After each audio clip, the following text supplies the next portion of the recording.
Imagine if Kate Mara is able to convince Caitlin Leja. She goes, we can go to the beach on off days. The beach. That was Kate Martin's pitch to try and pull two of the best players in the world into Unrivaled. And the wild part is how much that one detail exposes about the whole situation. Not, come win something. Not, come sharpen your game. Not, come build a legacy. The pitch was basically, Miami's nice, and we can hit the sand on off days. She's asked about it. She goes, they're both two of the best players in the world, and you can't really deny that. Good answer. Kate's been everywhere this offseason, and she's in a rare spot where she can see both sides clearly. She played in Unrivaled, she's been around stars who take every rep personally, and she's also got real chemistry with Caitlin Clark from the Iowa days. So when she says the beach, it doesn't feel like a joke. I don't think we could see Caitlin Clark playing Unrivaled, but you just never know. It feels like someone letting the truth slip out in plain language.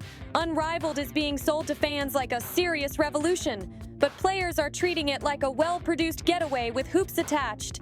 That beach line also hits different when you remember how Unrivaled handled its roster reveal last year. They rolled through the names, got into the late 20s, then announced Kate Martin, Lexi Hull, Aaliyah Boston, and right after Aaliyah's name dropped, they suddenly announced 6 more roster spots. That timing wasn't subtle, and most people watching could read the room. They were clearing space for Caitlin Clark. In that moment, it didn't feel like they were building the best 3-on-3 league possible. It felt like they were building a stage and praying the biggest star would walk onto it. But I also think she would be garbage in Unrivaled. Like, I'm going to be honest here. I think she would be terrible. The plan didn't even try to hide. Add spots, keep the buzz rolling, let the rumor machine do the heavy lifting, then hope the final headline reads, Clark joins. In a 5v5 setting with 5 players around, Caitlin Clark's IQ and feel for the game and pace and everything is massive. I think she's the best point guard. When that signing didn't happen, it exposed something important. The league's gravity isn't the format, it's the star power they can borrow. And this is where you have to be honest about what that says. But in 3-on-3, what she does really well in a 5v5 setting doesn't necessarily translate to 3-on-3. If you're truly building around 3-on-3 excellence, you don't suddenly expand rosters mid-rollout like you forgot how many players you needed. You do that when you're chasing a name that moves the entire market. That's not vision. I'm pretty sure Unrivaled made it public that they were trying to negotiate a contract with her. That's, we need the views, and everybody watching understood it. Now let's talk about the big what if everyone's dancing around, because this is where the business side gets spicy. What happens if there's no WNBA season? If the league and the Players Association can't lock down a new CBA, we're talking lockout or strike territory, and suddenly every offseason league starts looking like a lifeboat.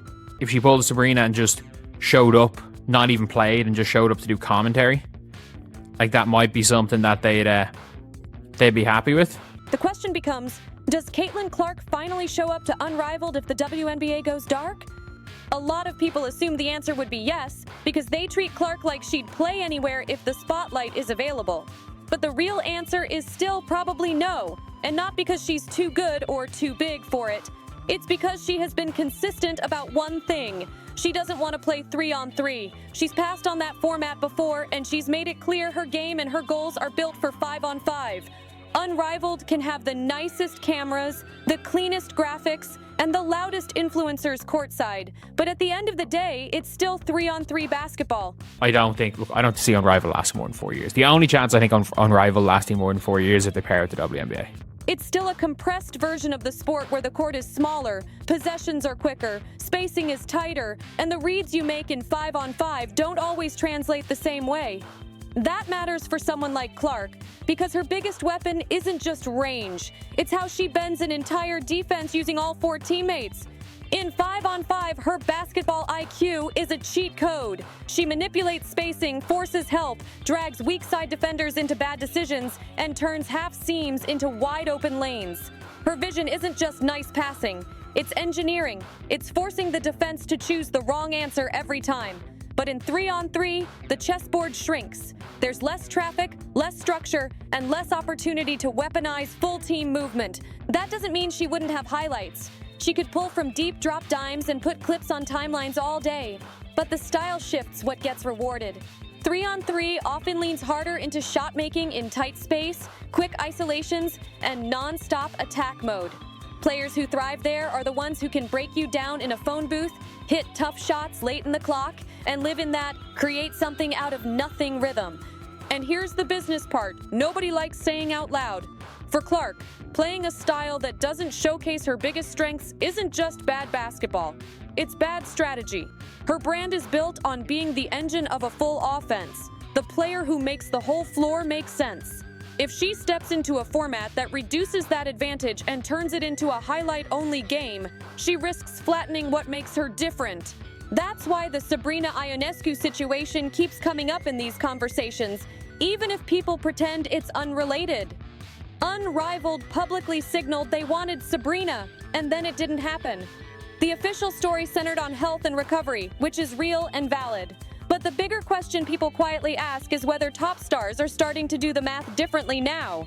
Does extra off-season basketball help the next season, or does it drain the tank? Elite players have limited peak years, and they're not guessing anymore. They're measuring. If a player looks back at a season that didn't meet expectations, the off-season choices get re-examined. Training, rest, workload, all of it gets re-evaluated with a sharper lens. Clark's camp is clearly calculated about decisions, and nothing about her pattern suggests she makes moves just because it would be fun for a few weeks. Now here's the angle that's easy to miss. Even if Clark doesn't play, Unrivaled would still love to get her near the product. If she shows up courtside for a weekend, does a quick segment, makes an appearance with Kate Martin, Lexi Hull, and Aaliyah Boston, that alone would juice headlines. At this point, Unrivaled isn't only selling basketball, it's selling access, vibes, and proximity to the biggest names. And that's where the honesty gets uncomfortable, because the games themselves can look like two different things depending on the night. Some players compete like every possession is personal. Some teams bring real edge. Some matchups get intense. But other nights, it can feel more like an exhibition, where the atmosphere is relaxed and the urgency comes and goes. That's not a moral judgment. That's just what happens when a league's competitive intensity depends on whether players feel like turning it up that day. A sustainable league can't rely on, hopefully the stars wake up angry today as its business model. If the product swings between serious battle and paid run, fans eventually catch on. The hardcores stay, but casual viewers drift, and casual viewers are the whole growth plan. That's why Kate Martin's beach pitch is such a tell. It quietly admits what the league is offering the players, not just competition, but lifestyle. Because if the pitch to two of the best players in the world is, we can go to the beach on off days, that tells you the basketball isn't the primary hook. The competition isn't the main draw. The prove something energy isn't what's being sold behind the scenes. The pitch is comfort, location, fun, and a clean check, which is totally fine as a gig, but it's not the same thing as, this is the future of women's basketball, and that gap matters. To fans, Unrivaled is marketed as revolutionary, a new era, a high-level league changing the game. To players, it often sounds more like, come hang in Miami and hoop. And again, there's nothing wrong with that. The problem is pretending those two messages are the same. They aren't. One is a lifestyle brand. The other is a competitive league pitch. If your investors expect the second while your players are signing up for the first, you're building tension into your foundation. Now bring it back to Kate Martin and why her role in all this is so interesting. Kate is the perfect bridge character because she's realistic about what Unrivaled can do for different types of players. For some players, it's a smart off-season. It's reps, exposure, money, and a good environment. For others, especially a player like Clark, it's not automatically aligned with the long-term plan. If anyone could convince Caitlin to at least show face, it's probably Kate. They've got real friendship chemistry from the Iowa days, the kind that doesn't need a camera crew to feel real, and Kate has that smooth, low-pressure energy where she can pitch anything without making it sound like a sales job. She's the friend who can say, just come through for a day, and somehow it sounds simple, normal, and easy to say yes to. And that's the key difference right there. Showing up courtside, doing a quick appearance, maybe waving to the crowd, maybe popping into a short segment on the broadcast, that's one thing. That's a controlled moment. That's a visibility without risk play. But getting Clark to sign a contract and actually compete is a whole different conversation, because that would require Clark to flip her stance on the format itself. And nothing about her decision-making suggests she changes course just because the hangout looks fun or the vibe is nice. Clark's moves have been strategic from the jump. You can see it in how she manages her calendar, how she protects her body, and how she's been careful about what she does in the off-season. She's not chasing every appearance fee. She's not trying to be everywhere at once. She's building toward the next season like it's the main event, because for her, it is. She understands something a lot of people forget. Prime years are limited. The window to stack championships, push legacy, and stay healthy through long seasons is not endless. Every off-season choice has consequences, and those consequences show up in April, May, and June when bodies either look fresh or look worn. That's why playing in a format that doesn't maximize her strengths, risks fatigue, and adds injury exposure isn't a friendship decision. It's a business decision, and it's a career decision. And even if Unrivaled offered her a massive deal, even if they waived a number so big it made headlines, there's still a bigger question sitting underneath it. What is an ownership stake worth if the league's future is uncertain? That's not shade. That's not hate. That's reality. Investor-backed leagues live and die by momentum, fan retention, and star participation.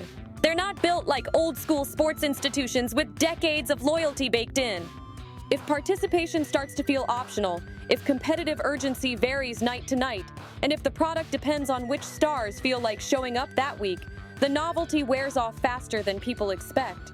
Fans might tune in for a while, but casual fans don't stick around when the stakes don't feel real.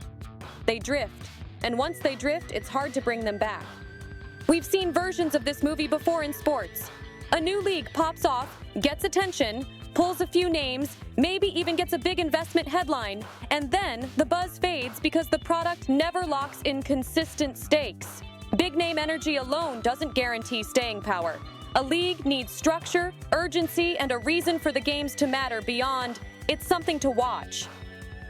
If fans sense the competition isn't life or death, they treat it like a temporary event instead of a must-watch season.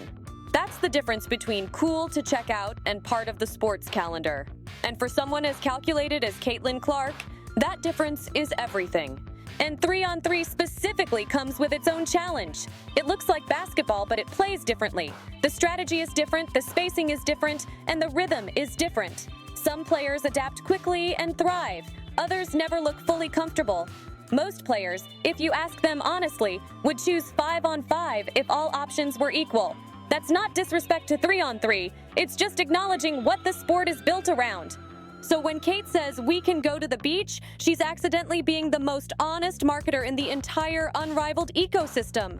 She's describing what it actually feels like to be there. It's a polished experience, a good check, a nice environment, and basketball that ranges from intense to laid back depending on the night. That's a great gig for a lot of players. It's just not the same as a league that can replace the WNBA if the WNBA ever goes dark. And that leads to the real question underneath all the noise. Can Unrivaled survive without Caitlin Clark? Because if your long-term marketing strategy quietly assumes you'll land the biggest star eventually, you're building around a person who has already shown she's not interested in your format. You can't build a league around a player who doesn't want to be in your league. If the WNBA season did get canceled because of labor issues, Clark would still have options that don't involve Unrivaled. She could focus on training and skill development. She could set up 5-on-5 runs. She could do controlled exhibition events. She could pursue national team prep. She could choose the route that best protects her body and sharpens her game. The idea that no WNBA season means she must join Unrivaled only works if you assume she has no alternatives, and she has plenty. So where does this leave the whole story? Kate Martin tried, and the pitch was honest even if it wasn't what investors wanted to hear. Miami is nice, the beach is nice, basketball with your friends in a high-production, low-pressure environment has appeal. But for the biggest star in the sport, appeal isn't enough. It has to match the long-term plan. Sometimes the simplest answer tells the deepest truth, and we can go to the beach says everything about what Unrivaled really is versus what it keeps claiming it will become.